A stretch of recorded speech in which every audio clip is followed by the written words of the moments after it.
and I'm going to be reading the story History of Family from the book Boys in the Woods by my dad, Rudy Little.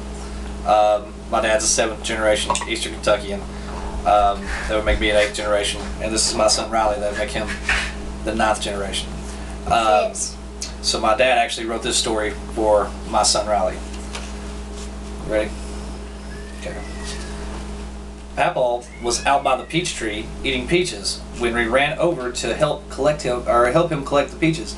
Papaw said his grandfather loved to eat peaches as well.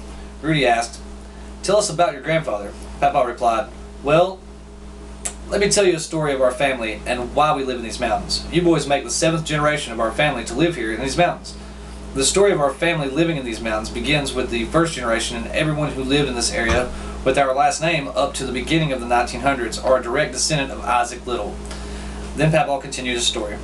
The 1st generation started with Isaac Little, born in the 1760s and died in 1823. He was a pioneer who started as a trapper and a fur trader. Isaac first ventured here in these Kentucky mountains in the late 1700s. He was born in Virginia and would later become one of the first settlers. Indians called him Shadow Warrior. He built his cabin on good ground around the Shelby Valley area, along with several more of his pioneer friends. Once everyone's cabins were built, he and his friends sent for their families. Shadow Warrior and his wife had 2 boys and 3 girls. His youngest son wed a local woman and moved to Alabama in the early 1800s. His eldest son, William, would carry on our bloodline.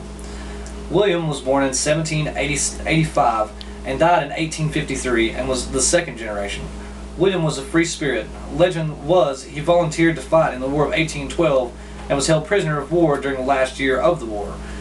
After the war, William walked over 1,000 miles to return home to his family.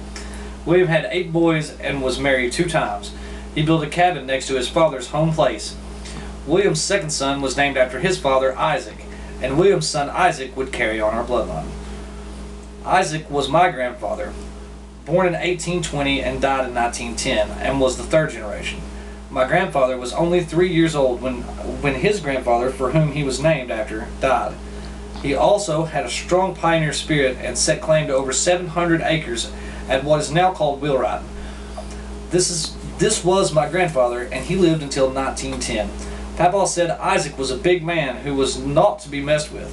He lived a good life until the Civil War divided his family. Families divided, some fighting for the North, with most fighting for the South. These mountain trails gave a backdoor way into the Confederate state of Virginia.